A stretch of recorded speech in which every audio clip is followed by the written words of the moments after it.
Cracking down on the cultivation of opium has met with failure in many producer countries.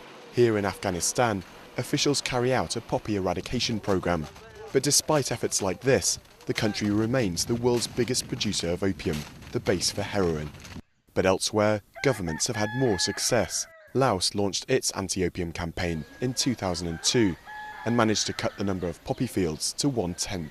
Phasing out of the opium cultivation and replacing opium cultivation with another agricultural crop would basically give them a legal income.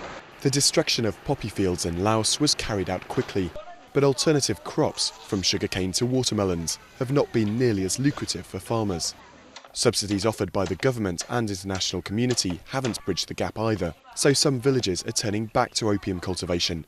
Production has doubled over the past 3 years. There's also been a lack of alternative development assistance reaching all farmers in the former opium growing areas. That has probably helped persuade farmers to go back to growing opium. Other communities have successfully made the transition to farming rubber. This village, populated by the ethnic Hmong minority, sold 5 tons of latex to neighbouring China in 2010. Our life is very good now. It's a lot better.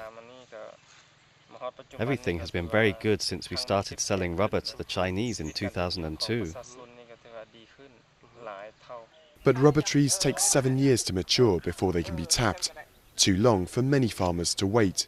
Levels of opium cultivation in Laos might be dwarfed by those in Afghanistan, but the upwards trend is worrying news for the anti-drug camp.